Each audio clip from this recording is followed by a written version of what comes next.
Hi, welcome to the review of the round one, or Y-1 of the simulation. First things first, I want you to keep in mind that round two is due on January 8th, which is coming up very soon.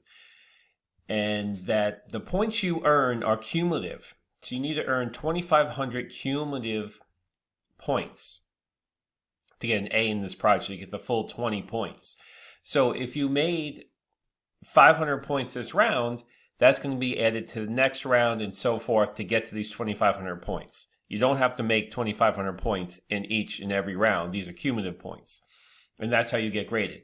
So the 2,500 points is really an average amount of points. And I generally have at least 70 to 80% of the class making over 2,500 points. So if you put a fair amount of effort into the simulation, or an average amount of effort, and you get an average result, you should easily make the 2,500 points. It's the students who put little to no effort into the simulation that generally fail this assignment. So with that in mind, I'm going to review the assignment to help you get better at it and give you some hints and pointers to improve your scores. So the two things that cause students to fail this assignment is missing a due date. So make sure you don't miss any of these due dates, because missing the date and not being able to put your information in can really hinder you moving forward. Okay. Now, for those students who signed up but didn't create their own team, I had to create the team for you, assign you to the team, and force you forward. So you will have to begin working the simulation in round two, and there was only 2 or 3 students who had done that. And when you don't, complete a round, you're going to get forced forward, which means the inputs just get copied over from the previous round, which means you make no improvements. So make sure that you keep a timely schedule on when the rounds are due. Okay, so let's review the round visually first. So these are the net profits per team, and nobody lost money. Everybody made some net profits, with this team Ash Motors coming in first place in net profits, and then Auto Evolution coming in second place. And then we had 3 other teams that surpassed $45 million in net profits, which is truly excellent for the first round. And remember, the financial strategy for any company is to maximize shareholders' wealth and to make profits. You're not in business to lose money. You're not in business to sell products at a loss. You're in business to make money. And your investors expect that every year your sales increase and your profits increase and your profit margins increase. If you can increase, and this is true for any stock in the stock market, if they don't increase sales, profit margins, and total profits each year, their stock price generally goes down. Specifically and especially for the auto industry. Okay, now points per team. We only had 1 team here lose points. Everybody else made points. And remember, you need 2,500 points cumulative to earn the 20 points on your grade for this simulation, or get an A in this simulation. So that's about 416 points each round. Majority of everybody this round made over 400 points, so you're doing very well moving forward. Keep in mind that the first round is the easiest round to make points in, and the following rounds do get a little bit harder to make points as the year-over-year competition gets a little bit stiffer. So, but the good thing about this simulation is if you have a bad round like this company, you're going to be based off of a very low percentile for the next round, so it makes it easier to gain back the points you've lost in this round. So having a bad round doesn't necessarily sink your chances of doing very well in the simulation moving forward. Now, stock price, we have, one company here, Ash Motors, #1 in stock price, but coincidentally, they're also #1 in profits. So what do investors like? Profits. And what investors do when companies are profitable, they buy more shares of the stock and the stock price goes up.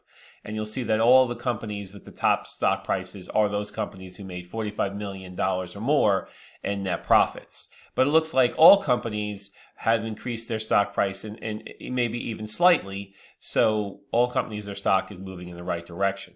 Now, sales per team are important, but you'll notice that #1 in sales, Mighty Motors, is not number one in points or profits. So sales are important. It's good to have high sales, but you have to focus on converting them into increasing profits as well. And that's what AD Vehicles and Sling Motors did very well. Is create, anybody with sales over, say, 200,000 in sales, which is this group right here, did very well. If you're under, these are over 200,000 as well. So if these are the 4 companies under 200,000 in sales, you need to focus a little bit more on your sales forecasting. The student manual is the best way to understand forecasting, and even gives you a pretty solid projection of what sales would be on average for each round. Earnings per share, Ash Motors killed it on earnings per share. That's why they're number 1 in profits. I believe they're also they're number 2 in points, but let's see. Number 1 in points is SBM Motors, and we'll have to look at exactly how they did that. But most teams here had higher increasing earnings per share. These teams who had lower earnings per share need to really look at what they're doing, and you can't have your profit margins or your earnings per share becoming lower than the year before. Companies have to continuously move forward, grow their sales, grow their profits, increase their earnings per share. Okay. How do you increase earnings per share? 2 ways. You increase profits or you decrease outstanding shares. How do you increase profits? You increase sales price and reduce costs. Okay. So that's the visual look at the review of the simulation. If we look at the numbers here, we see most teams we have a number of teams here. This rank is sort of like the SAT rank. So this is a percentile rank of how you did compared to the last 5,000 teams that have played the simulation. So we have a lot of groups here doing above average in their performance in round 1. And we have most teams earning points, some teams earning less points than other teams, and we'll have to look into that. Profit margin is key. You started out at 40%. So every team above Mack Motors increased that 40% to the top team, getting up to 56% profit margins, which is incredible. If you're one of the teams that destroyed profit margins, or your profit margins are lower from last round, you've disappointed investors, brought shame on your family, and your shareholders are fleeing the company. So you have to get those profit margins up. That by the end of the simulation, your profit margin should be above 70%. And every round, you should shoot for increasing your profit margins by at least 5%. So if you ended last round at, say, 45%, this round you want that to move up to 50% if you can in round 2. Okay, stock price, we went over that before visually. And a lot of the other total points is where the cumulative. So this is going to be the same as your points for round 1, but when you get to round 2 points will be added on top of round 1, and your total points will increase. So it's a good way to see how you're doing overall as the simulation moves forward. So let me just show you how I would fill out the simulation, and we'll go over some common mistakes students make. So for each of the companies, as I'm looking, I see what the customers are expecting, how important it is to them buying the vehicle, creating demand, and for there's a different mix for each of the 4 companies. It's very critical that I go to the student manual, and I read over the student manual. And one real critical thing when you're doing the cars is to see what is this forecast in year 0. And this is the average forecast. If your cars are average, if your cars are better than average, you can forecast higher. If they're worse than average, you may want to forecast lower. But this is a good guide to follow every year. So I'm going to take a second to fill out this. I'm going to pause it while I fill this out, and then we'll talk about it. Okay, I filled out for round 1. I filled out the variables. And I'm trying to, where it says 25%, I should be at the higher end of the scale because that's what customers are really looking at. And maybe for some of the ones that aren't as important, I could go a little bit lower. If it's really not that important to them, I can go below the customer expectations. And what I'm trying to get is something above 45% here. So maybe this is too low. Okay, so I'm trying to get about 45%.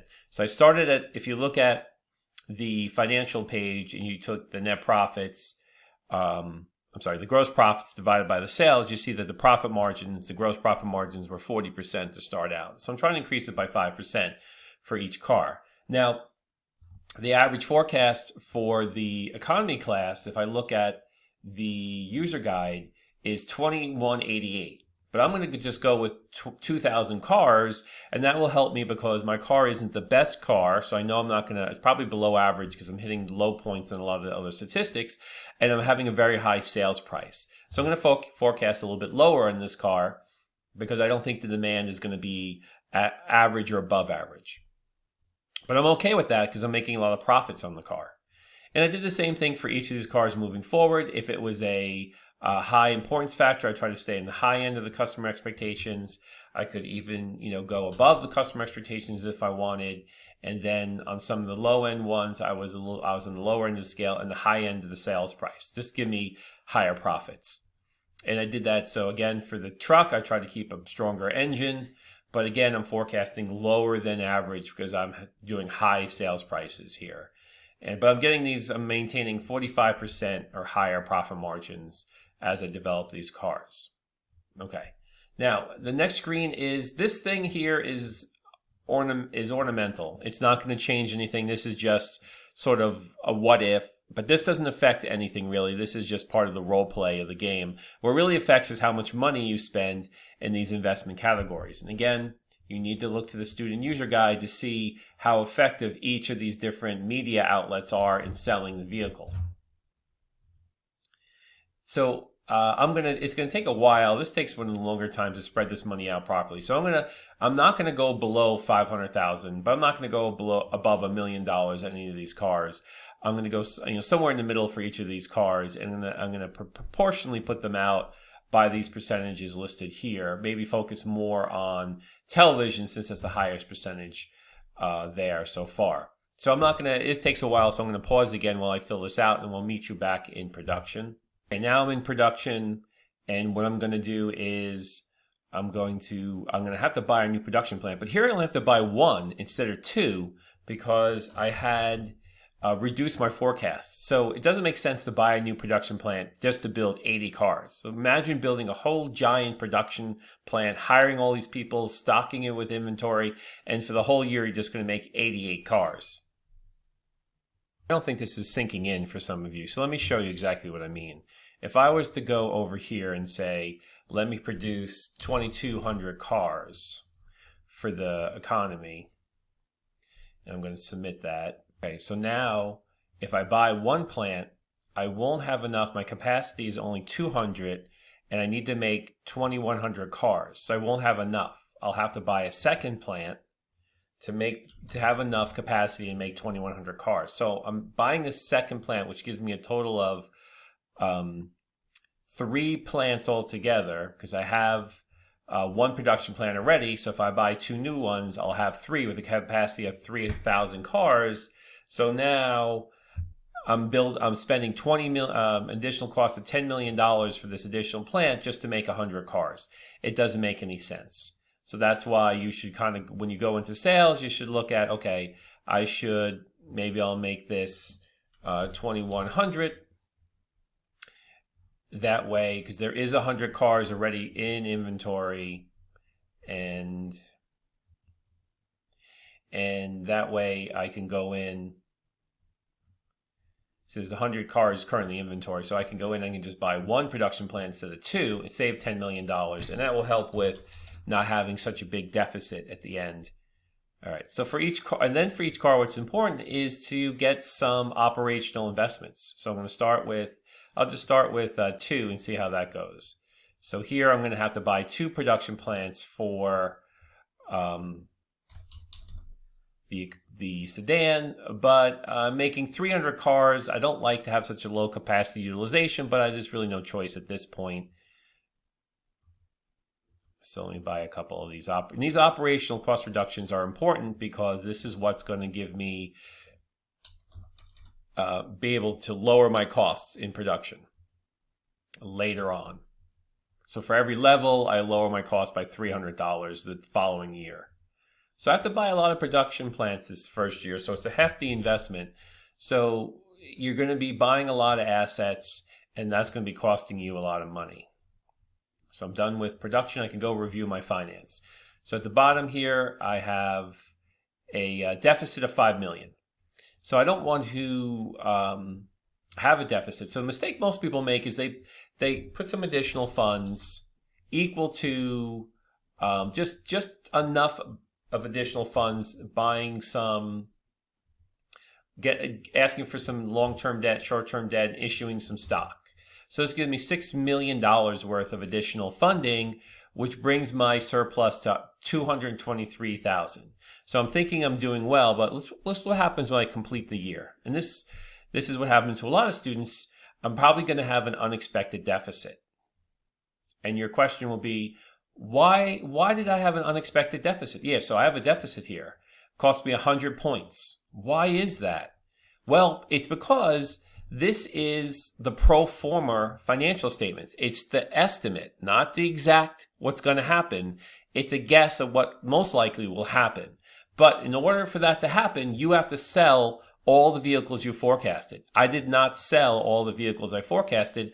I had in one case, yes, just in one case here, I had an inventory of 31 unsold cars, and since my surplus was so small, that led me to a deficit. So the lesson learned here is you should keep at least $10 or $15 million in surplus to cover any unsold vehicles that don't translate into profits, that don't translate into cash. So that's a common effect. If you have any unsold vehicles or you have any vehicles remaining in inventory, this is going to reduce your surplus and make that surprise deficit. Okay, so let's review my results. I was able to increase revenue by 87%. My quick ratio was flat because I borrowed money. My debt ratio improved because I made more profits. I got my profit margin up by 17%. I earned 17 points. My operational profit margin was up 27%. My net profit margin was up 30%. My total asset turnover, my return on assets, my equity multiplier, they were all kind of low because I'm building up so many assets. When you're adding a lot of assets to the company, you're not going to do well in those asset margins or the return on equity because I'm taking out, increasing my equity. Return on investment. My return on equity, on the other hand, did improve because I did increase my profits. Now, market capitalization went up. My forecasts were good except for one car was a little low. Now, you're never going to make a lot of points in the forecasting area except for round one. That's why round one tends to be a little bit higher in points than most rounds. Rounds moving forward, I'm going to try and not lose points by under forecasting. So here is not going to be really, we're going to generate a lot of points in the future, but here is where I'm going to, try to maintain and not lose points.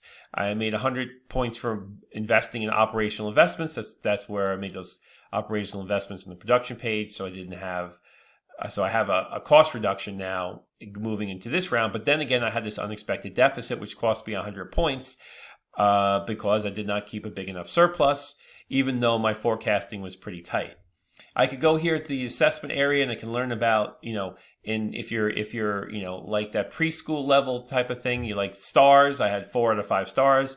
If you want to see a score, a percentile rank compared to 5,000 other competitors, a descriptive of how I did, and then suggestions on how to improve it, this is assessment page will be your best friend. So look over this assessment page for ideas and information on how you did, metrics and how you did.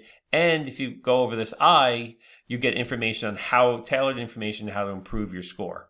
I could look at the charts performance for the company and the industry, the overall industry. I could see here now in round 2, which is something new, is I could go to all my other competitors and see what did they do exactly to get those points that they got. So you look at the top team in your division, you can kind of see what did they do? This team earned the most points. What exactly did they do to get the highest amount of points for the round? And then your financials are backed up for all your financial information for what the company had done, including your financial ratios are backed up here every round. And then you start over again in round 2. So now round 2, you notice this operational cost reduction. So I have a $600 operational cost reduction here. So that's going to help me to, so instead of having to pay $3,700, I'm only paying $3,100 because of this cost reduction.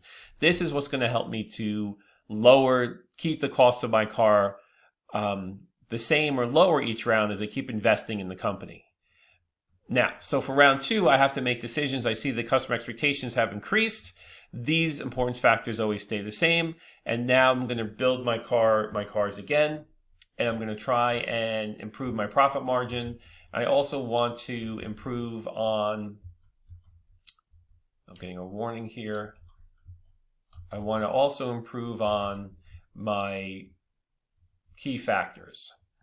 And there's a minimum and a maximum I can go to. So I just want to overall see, and I noticed that I can sell the car for $500 more due to inflation, and I haven't really improved my profit margin much. So I'm going to go, so that is a problem. I need to get that profit margin up, and the only place I could do that, maybe if I decrease this, I can get it, I can't even get it, I can get it up a little bit, which is about, I'm going to, as best I can do round 2 is a little difficult that way. But I'm going to look again, what do I expect my sales to be? So I'm going to look at there. So when I do my forecasting, I'm going to go 2600 here. So I'm going to start with the sedan class. And again, it's going to be facing the same problem, where it's going to be tough to beat the previous round profit margins because I didn't invest enough in my operational cost reduction. Something I'll correct this round. But the price, I can improve my price here by a good deal. And I am getting my profit margin up, which is good. Okay, so for truck, let's see what I can do here.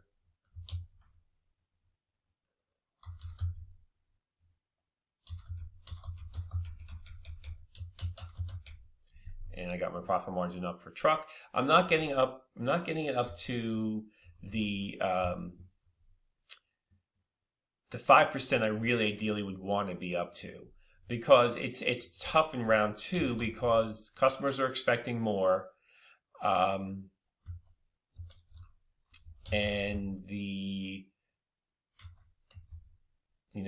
it's making it difficult for me to meet or beat the customer expectations. So I'm going to do the best I can. And again, I'm going to price my cars pretty high to get, okay, so I did very well. I was able to increase my profit margins pretty decently. So I might average 50%, I went from 40 to 45. I'm trying to hit at least above 50%. So I'm going to submit my sales, and now I'm going to work on my marketing, which I'm going to do off screen because it takes a real long time. I'm back into production, and this is round 2, and I see I'm going to have to buy another production plant here. And the unsold cars that go can get modified and can be resold this year, so they don't go to waste. So I'm going to always match. You never want to have an excess or shortage here when you do your production. You always want to match your forecast. But I am going to pump some more money into operational investments to help me maintain those profit margins. So here, luckily, I don't have to buy a plant, so it's going to save me $10 million this round, and I'm going to take the money I would have invested in the plant, and I'm going to invest that by upping my operational investments, which is critical to keeping my profit margins high moving forward. And again, here, I don't have to buy a production plant, which is good. I don't want more production plants than I need. It's just a waste of money, and it lowers my capacity utilization. Okay, and here again, also in luxury, I won't have to buy a production plant because I bought them last round, and I purposely am forecasting, having a high price and forecasting to keep minimizing, at least for the second round, to buy production plants. But next round, I'm sure I will have to buy a lot of production plants. Okay, so I'm going to submit that, and I'm going to go to my finance page, and I'm going to see how I'm doing in the finance page. do I have a big enough surplus? So I'm going to write back down here, and I have a $16 million surplus, which I think is sufficient for the round. And I'm actually going to do something. I'm going to borrow some more money up here, and I'm going to retire some stock. And since my share price is still relatively low, if I retire some shares, this should help my earnings per share. All my per share factors should be doing a little bit better. So I'm going to complete round 2 here and see how I did. And this is all ideas to help you perform better in your round 2 in the team competition. So if you look at my results here, you'll see that I earned 483 points. Which I think is really good. If I add that to the 700 points from round 1, I think I had like maybe 770 points plus, maybe it was 720 points plus 480 points. I'm at 1,200 points, almost halfway to what I need to get my full score in the simulation. How did I do so well in this second round? Well, my revenues went up 38%. I earned 38 points. My quick ratio went down because I did borrow money, but my debt ratio went up because they increased my equity. My profit margins, I was able to get that up. My goal was 5%. I went from 47 to 52, so I made my 5% increase, and I got 10 points for that. And then I was able to increase my operational and net profit margins by 14%. My total asset turnover was negative, and my return on assets was very low. So I'm not expecting to earn a lot of points in these asset categories as I'm building up my assets, because they look at return on assets and assets compared to sales. So I'm just not going to do well in these categories until I pull back on investing in assets, which as a new company you can't do. You have to keep moving forward.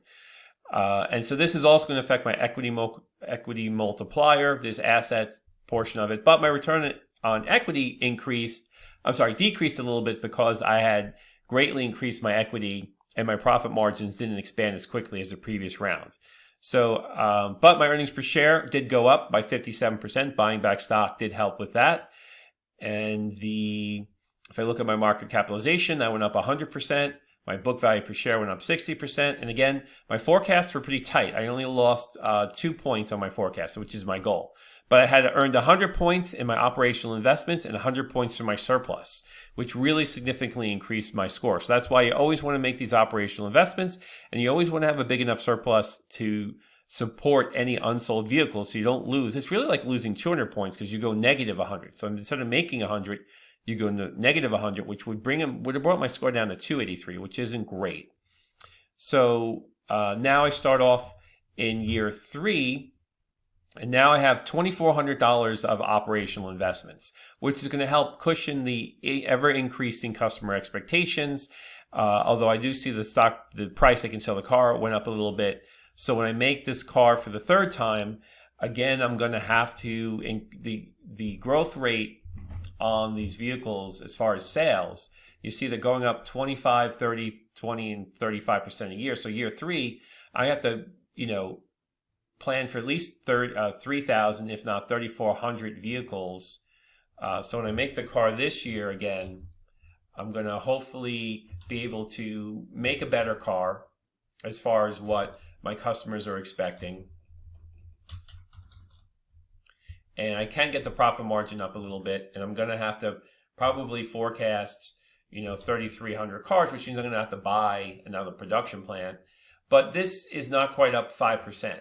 So I might tweak a few things. Maybe I'll go 70 here, and I get up that I'm able to get that 5% increase. And that's really important for each round.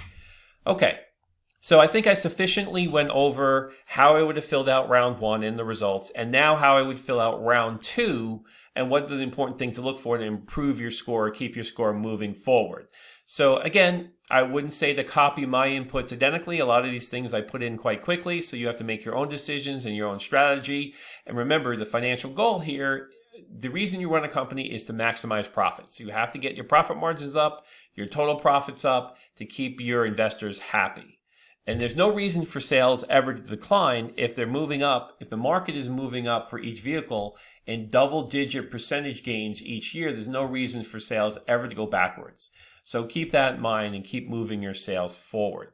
Okay, I hope this half an hour review of round 1 and helpful hints to complete round 2 will help you get a higher score, or at least improve your score from round 1 and get you closer to getting the full grade in this project. Thank you for your time, and I hope this is helpful. Bye.